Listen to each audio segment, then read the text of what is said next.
I am so optimistic about the future of Social Security. If you're a pessimist, you may not want to watch this.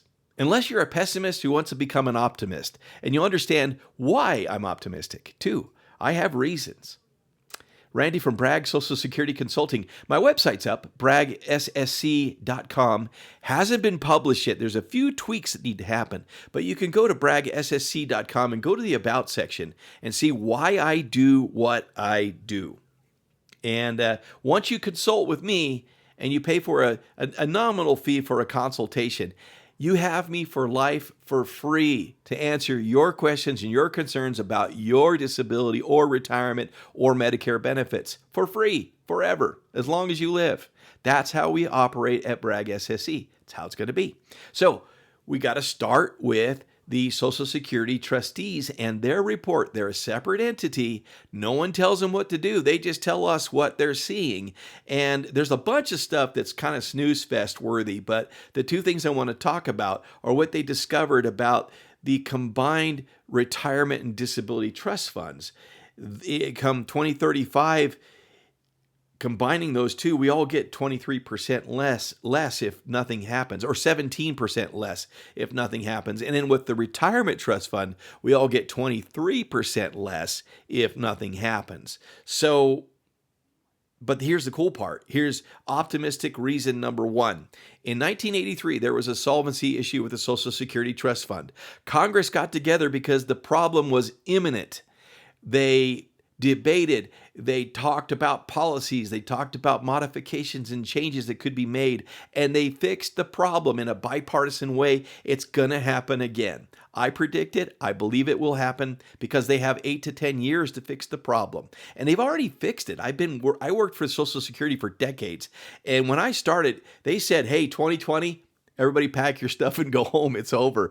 Over the course of those decades, the Congress and the Senate and the executive branches have gotten together and they have fixed those issues to push forward the longevity of the fund all the way to 2035.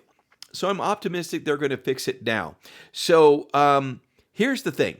So the Social Security Administration maintains an updated list of solvency proposals. There's like 150 of them right now or more that are under discussion in chambers. Other ideas on the table include price indexing to slow benefit growth for higher earners while protecting lower income retirees, and eliminating the taxable earnings cap, which is $176,100 right now. Get rid of that entirely. Just those two things alone will reduce the shortfall by 53%. That is pretty awesome. And this just isn't some pie in the sky thing.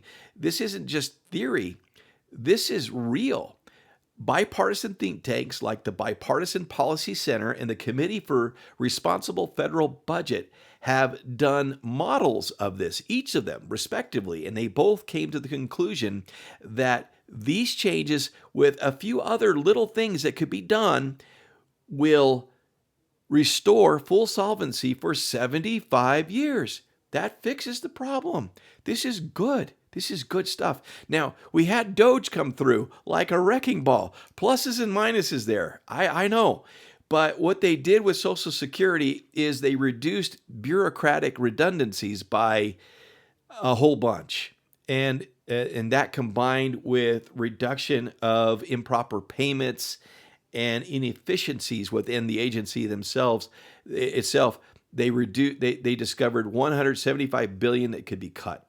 Now, in reducing bureaucracies, they got rid of regional offices. They had 10, they reduced it to 4. So now that was 7,000 positions of people that worked in the regional offices that got retrained or in the process of getting retrained to be funneled back into the field so they can be resourceful in helping the field process all the work that needs to be done to help you with your benefits, with your overpayments, with your Medicare, with your appeals.